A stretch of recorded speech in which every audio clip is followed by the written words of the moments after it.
사류위험물입니다. 사류위험물은 인화성 액체라고 그러는데 사류위험물이 가장 출처 확률이 높죠. 전체 비율 중에서 인류부터 육류 중에서 위험물 류별로 성상만 추린다면, 물론 2차 실기시험 자체가 범위가 크게 세 덩어리로 이루어져 있죠. 연소, 그리고 불 끄는 연소 소화. 그 다음에 류별 특성이 있죠. 류별 성상. 성질, 상태, 여러 가지 반응에 관련된 것들. 그 다음에 이제 시설 기준이 나오죠. 이렇게 돼 있고요. 연소 및 소화편이 대체적으로 한 10%, 20% 정도. 그 다음에 시설 기준이 한 20% 정도에서 30% 정도. 그러면 나머지 유별 성상이 거의 한 60, 70% 이렇게 나온다. 이렇게 생각하시면 돼요. 최대가 70%, 적게도 60%가 나오는데 이 중에 반틈 정도는 사류 위험물에 주로 연관이 되어 있다. 그리고 나머지 반 정도가 1, 2, 3, 5, 6류에 관련이 되어 있다. 이렇게 생각하시면 되고, 항상 모든 유별로 학습을 하실 때 기본적인 것은 뭐냐? 지정수량과 품명입니다. 지정수량, 품명 외우는 것이 기본 출발이에요. 자, 그래서 종류가 사료는 너무나 많기 때문에 또 인화가 되는 온도를 주로 기준으로 해서, 인화점을 기준으로 해서 아주 낮은 온도에서 불이 붙는 종류부터 출발해서 동식물 기름까지 높은 온도에 불이 붙는 것까지 구분을 해놨습니다. 인화성 액체는 특, 1콜, 2, 3, 4동, 특수인화물 1석유류, 콜, 알코올류, 2석유류, 3석유류, 4석유류, 동식물 유류. 그래서 총 7가지의 품명으로 나눠져 있습니다. 그리고 특수인화물, 알코올류는 수용성, 비수용성 구분을 하지 않습니다. 그 다음에 특알사동은 4석유류, 동식물까지도 수용성이다, 비수용성이다 구분을 하지 않고 1, 2, 3석유류는 물에 녹는 거, 물에 녹지 않는 거 이렇게 구분을 해놨어요. 그리고 여기에 지정수량 정할 때 수용성의 기준이라고 하는 것은 위험물질과 증류수와 석유류를 50대 50으로 잘 섞어서 충분히 저어서 교반을 한 다음에 30분 정도를 방치를 해서 중간 가운데에 분리층이 생기지 않고 완벽하게 섞일 때는 수용성이라고 불러주고, 분리층이 보인다 조금이라도 그러면은 비수용성으로 칩니다. 그러나 화재 발생 시에는 그게 훨씬 수용성이 증가합니다. 찬물에 설탕물 녹는 것하고 설탕 녹는 것과 뜨거운 물에 녹는 정도가 다르듯이 뜨거운 물에 녹는 것은 훨씬 더 잘 녹아듭니다. 그래서 화재 시에 온도가 상승하면 훨씬 수용성이 증가하기 때문에 간혹 비수용성으로 구별되어 있던 것들도 화재 발생 시에는 수용성처럼 취급해서 내알코올포로 사용해야 되는 경우들도 있습니다. 자, 먼저 특 1콜 2, 3, 4동 순서대로 하고요. 지정수량 1차 시험 문제부터, 필기시험부터 수차례 외웠던 거죠.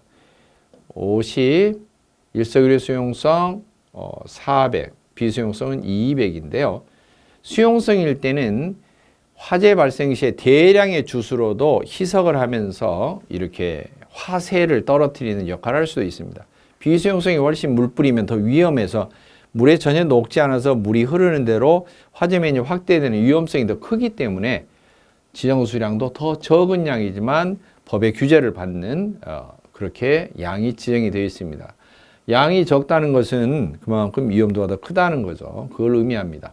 그리고 유일하게 1, 2, 3, 4, 5, 6류 가운데서 지정 수량의 양이 부피로, 리터로 되어 있습니다. 다른 것들은 전부 다 킬로그램으로 표시되어 있는데 이건 액체의 종류인데 특별히 6류도 보면은 액체인데, 산화성 액체인데도 불구하고 킬로그램, 그리고 이것은 사료는 똑같은 액체인데 이것만 리터로 구분이 되어 있습니다. 그거 혼동 없으시기 바랍니다. 종류가 이렇게 많이 열거가 되어 있고 지정수량이 이렇게 열거가 되어 있지만 1차 시험 문제에서 여러분이 충분히 학습했으리라고 생각하고 넘어가겠습니다. 사료위험물의 세부 기준에 괄호넣기로 잘 나오는데요. 1차 때는 좀 건너뛰어도 됐던 부분들입니다. 그러나 뜻을 실기 때는 잘 알아둬야 됩니다. 첫 번째, 인화성 액체라 하면 액체로서 인화 위험성이 있는 것, 삼석유류, 제4석유류 동식물에 있어서는 특별히 1기압 그리고 20도에서 액체 상태인 것에서만 제한을 한다. 만약에 반고체로 되어 있거나 이런 경우는 좀 굳어 있거나 굳기름이 형성이 되거나 하려면은 제외하고 1기압 2도 20도시 약 평상시 상온 종류에서 그대로 액체 상태를 유지할 수 있는 것을 친다라고 하는 거죠. 두 번째, 특수이나물이라고 하는 경우는 이氧화탄소, 디에틸 에테르 이 두 개는 이미 정해진 대체적으로 품목이고요. 이氧화탄소, 디에틸 에테르는 두 개는 이미 정해놨고 이 두 개 이외에 실험을 해봐서 1기압에서 발화점이 100도 이하인 거, 불씨가 없는데도 100도 정도 이하에서 저절로 불이 붙을 수 있는 그런 액체, 그리고 또는 인화점이 마이너스 20도 이하이고 B점, 끓는 온도가 40도 이하인 것 또는이기 때문에 둘 중에 하나, OR에 해당돼요. 둘 중에 한 조건만 해당이 되면은 특수이나물에 해당이 됩니다. 자, 세 번째, 일석유라 하면은 아세톤, 휘발유 가솔린이죠. 이 두 종류는 이미 정해놨고 이것 이외에 그 밖에 1기압에서 인화점이 이제 21도 미만인 거. 21도 미만인데 21도 밑으로 쭉쭉쭉쭉 내려가다가 인화점이 마이너스 20도에 걸리면은 특수로 들어가는 거죠. 인화점이 낮다는 경우는 그만큼 낮은 온도에서도 가연성 증기가 나와서 발생을 해서 인화에 불씨가 붙을 위험이 크기 때문에 인화점의 온도가 낮을수록 위험합니다. 위험할수록 특수 쪽으로 속하고요. 그럴수록 지정수량이 줄어듭니다. 적은 양임에도 불구하고 법적인 규제를 받게 되는 거죠. 그 다음에 네 번째, 알코올유라고 하는 경우는 탄소 원자 숫자가 1개부터 3개까지인 경우만 한정을 짓는데 알코올이 탄소가 1개인 경우는 메탄에서 만들어 놓은 CH4에서 만든 CH3 수소 하나 떼내고 거기에 알코올을 붙인 OH가 알코올입니다. 알코올을 붙인 메틸 알코올, 메탄 알코올이 있고 에탄에서 C2H6에서 알코올을 만든 C2H 수소 하나 떼어낸 5의 대신에 OH 알코올을 붙인 게 있고 이건 에탄올이죠. 에탄올, 이건 메틸 알코올, 메틸 알코올도 되고 메탄올도 됩니다.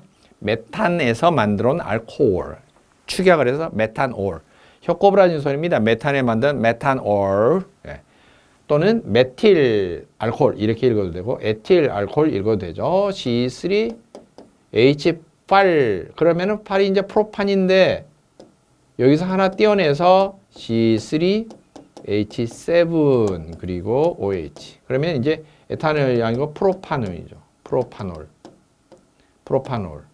또는 프로필 알코올입니다. 여기에 탄소 개수로 확인하면은 탄소가 1개, 탄소가 2개, 탄소가 3개일 때 특별히 OH가 하나만 붙어 있는 것을 말해요. OH가 2개 붙으면 어떻게 될까? 알코올은 알코올인데 하나 붙을 때는 일가 알코올, 2개 붙으면은 2가 알코올, 3개 붙으면은 3가 알코올 그렇게 말합니다. 1가 알코올은 명칭이 그냥 알코올 그렇게 부르고요. 2가 알코올은 특별히 글리콜이라고 명칭을 붙여요.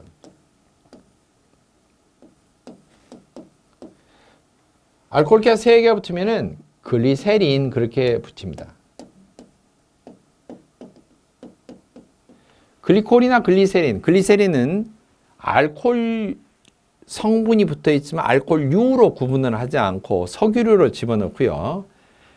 글리콜 중에 일부분은 이석유류에 들어가는 것도 있고 에틸렌 글리콜, 그 다음에 글리세린 종류는 아예 3석유류로 아예 석유류로 구분을 합니다. 분명히 알코올, 화학적으로는 알코올기가 붙어 있어요. 하지만 알코올유로 지정수량 정하는 것은 탄소 개수가 일단 하나, 둘, 3개까지만 적용을 하고요. 그 다음에 OH 알코올기가 1개씩만 붙어 있는 걸 말해요. 알코올유로 하면은 1분자를 구성하는 탄소 원자 수가 1개부터 3개까지. 메틸, 에틸, 프로필까지만 말하고 일가 알코올을 말한다. 일가 알코올. 그리고 알코올 도수가 여기 알코올 함유량이 그 말은 증류수하고 희석을 했을 때 60% 이상의 농도를 지닌 거. 우리가 생활 가운데서 뭐라고 하냐면 알코올 도수라고 그러는데 60도 이상인 것을 말합니다. 그다음에 다섯 번째, 제2석유류라 하면은 증유, 경유는 이미 정해놓고 그 밖에 인화점이 1기압에서 21도 이상이면서 70도 미만 사이가 되는 거. 자, 1석유류에서는 뭐예요? 21도 미만인 거. 이제 21도 넘어가서 70도 미만이면 2석유로 들어가죠. 자, 다음 3석유류 구분입니다. 3석유류 하면은 중유 그리고 클레어소트유 두 가지는 지정이 되어 있고요. 그 밖에 1기압에서 인화점이 중요한 70도 이상이고 200도씨 미만인 것으로 지정이 되어 있습니다.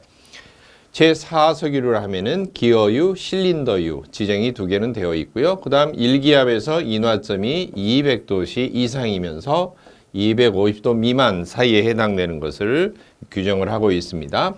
마지막으로 동식물 유류 그러면은 동물의 지육, 껍질 같은 또는 근육 같은 그런 부분을 말하죠. 피부와 그 다음에 근육 이걸 쥐어짜서 만들어낸 기름을 말합니다. 그리고 식물의 종자, 씨앗 같은 또 열매 같은 것으로부터 추출한 것으로 1기압에서 인화점이 250도 미만인 것을 말합니다.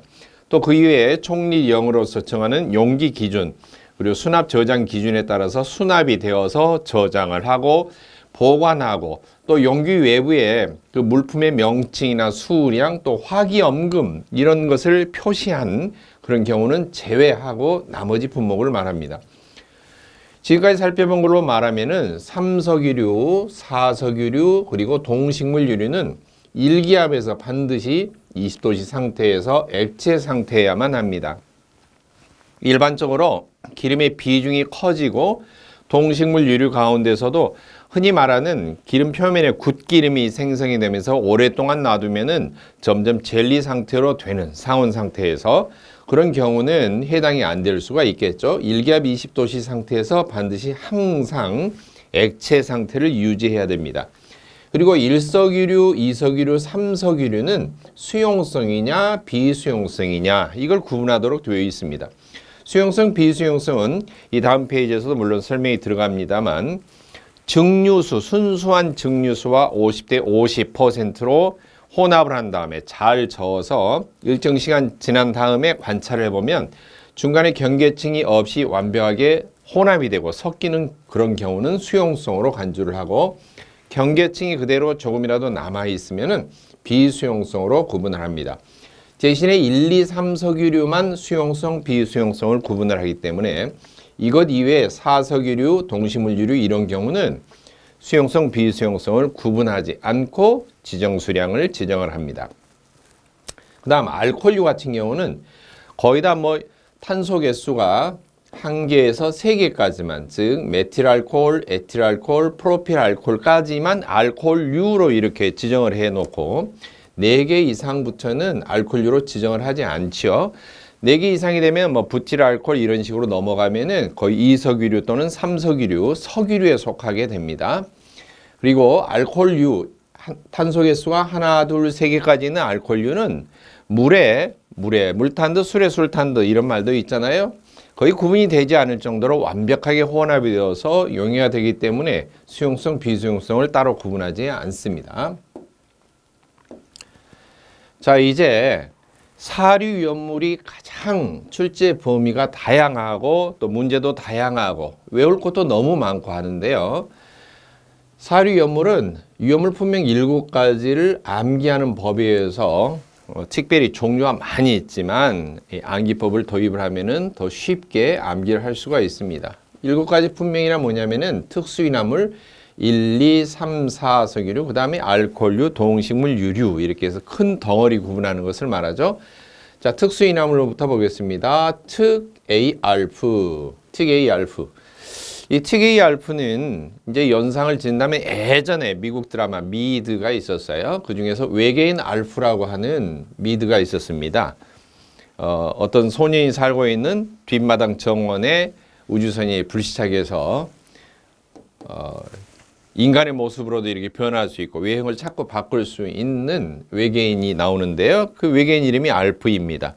그리고 지능이 엄청 뛰어나서 그 꼬마 친구를 따라서 학교에 몰래 숨어서 친구처럼 이렇게 변장을 하고 학교에 가죠. 그런데 선생님이 질문한 것을 너무나 대답을 잘하는 거예요. 물론 학점으로 치면 A 학점이겠죠. 즉 A 알프 이렇게 암기를 하면은 쉽게 연상해서 외울 수 있고요. 에테르 종류입니다. 대표적으로 에테르가 디에틸 에테르 이렇게 있는데,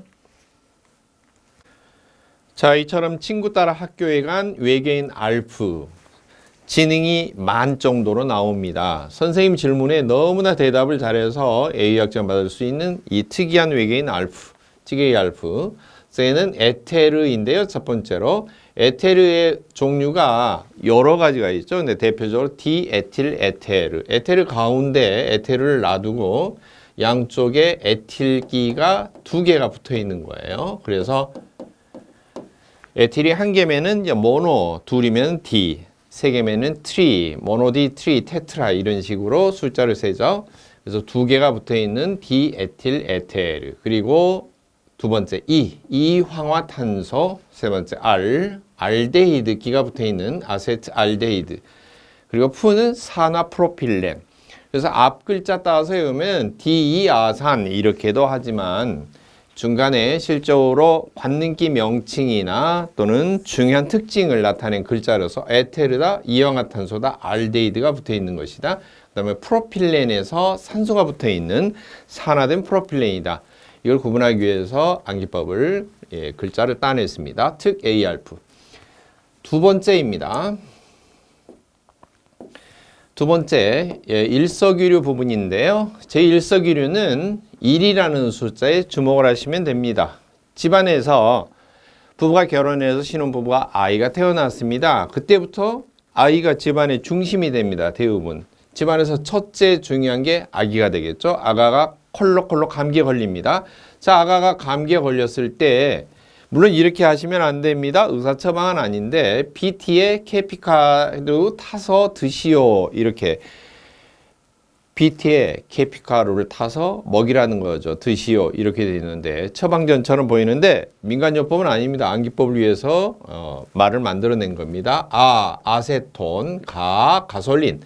가솔린은 휘발유, 한자로 이름을 바꿔서 휘발유죠. 그 다음에 벤젠, B는 벤젠, T는 톨루엔 이렇게 말하고요. 벤젠 구조에서 유물 화학에서 설명드린 바 있죠. 이 벤젠 구조에서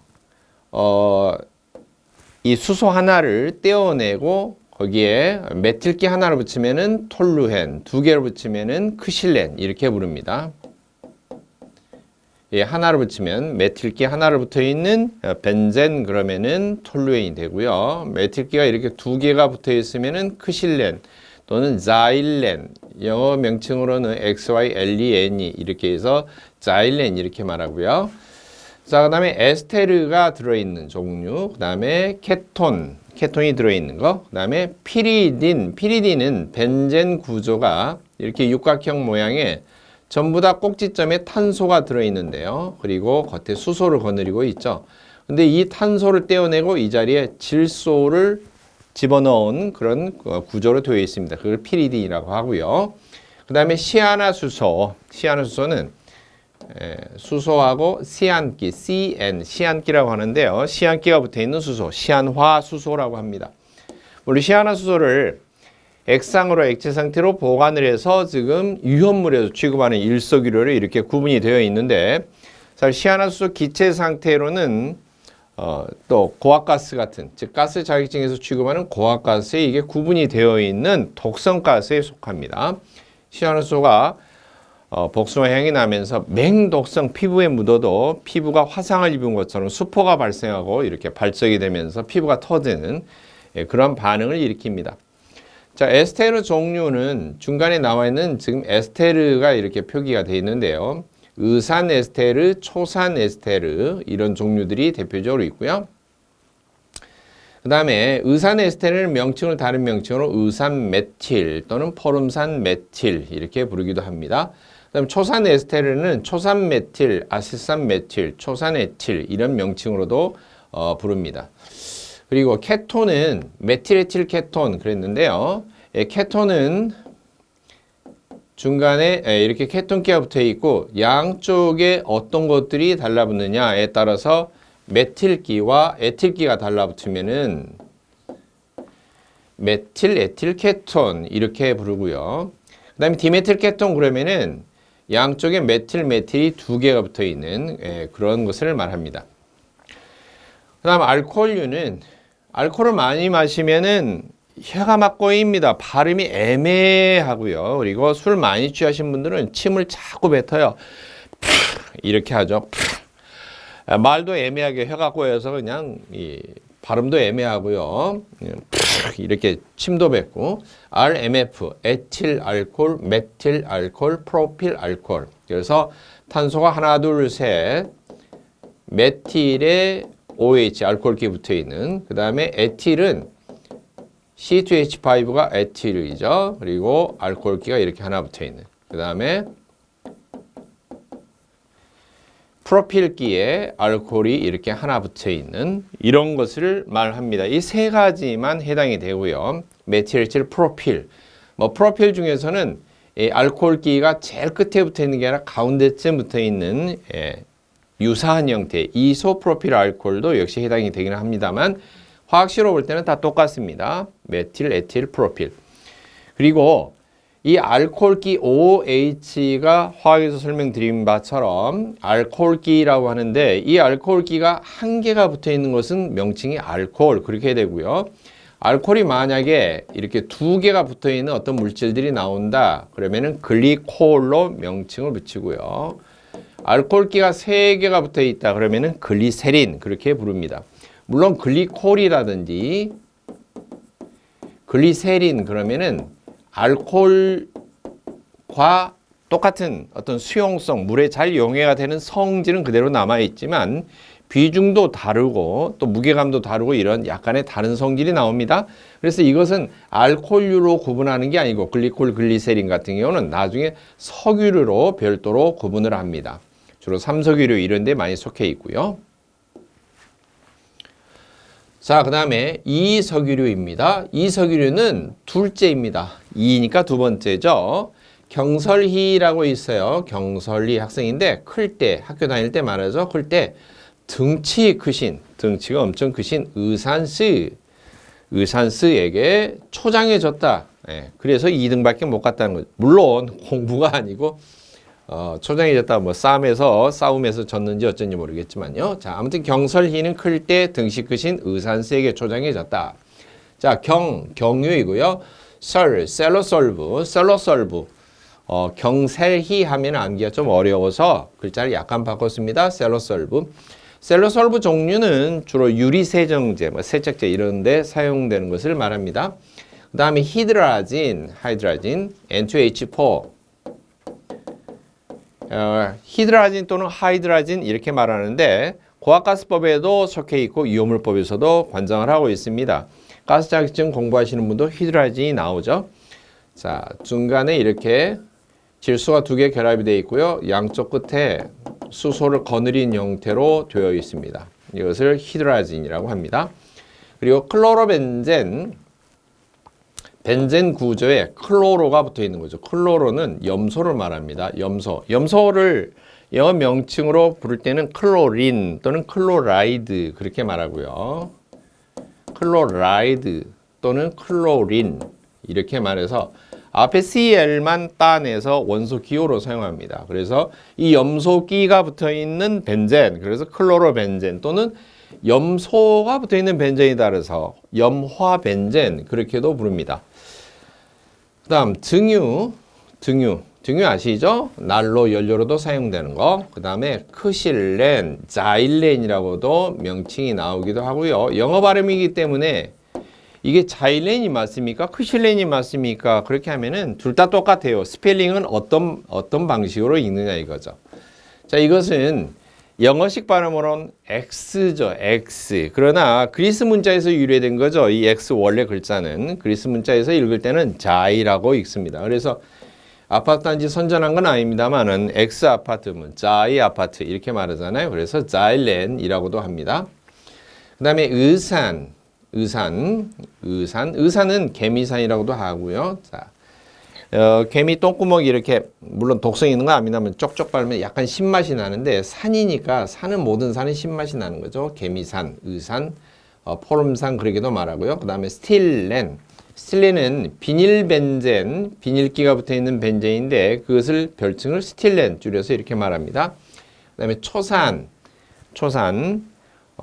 별명은 빙초산 그렇게도 말하고요. 상온에서 거의 약간 이렇게 굳어있는 형태로 존재하죠. 그 다음에 장뇌유 이렇게 했는데요. 장뇌유는 예전에 소방법에 속해 있을 때 유언물법이 2002년도 이후부터 이렇게 만들어져서 적용이 되기 시작했는데요. 그 전에는 위험물이라고 하는 것은 사실 소방법에 속해 있는 한 분류였습니다. 그래서 그 중에서 소방법에 속해 있을 때는 장뇌유가 이석유류로 이렇게 구분이 되어 있었어요. 근데 이게 장뇌나무 뿌리나 이렇게 줄기에서 추출한 기름이기 때문에 현재 소방청 자료에 보면은 별도로 이렇게 동식물유로 구분이 되지 않을까. 현재는 빠져 있는 상태입니다. 그래서 위험물 지금 정보란에 조회를 해보면은 장뇌유는 지금 빠져 있는 상태인데 지금 경향을 보면은 그동안에 테레핀유 같은 경우는 석유류 쪽으로 속해 있었는데 현재로는 동식물유로 이렇게 분류가 되어 있는 걸 보면 테레핀유는 소나무에서 이렇게 추출하는 거죠. 그런 것처럼 장뇌유, 송군유 종류도 마찬가지로 나중에 점차적으로 식물유, 즉 식물에서 추출한 것이기 때문에 식물유로 분류될 가능성이 농후합니다. 물론 이 부분은 방지청 자료에 보면 현재 테레핀유만 동식물유로 이렇게 다시 재지정되어 있고 나머지 장뇌유, 송군유는 아직 지정이 되어 있지 않는, 즉 삭제가 되어 있는 상태입니다.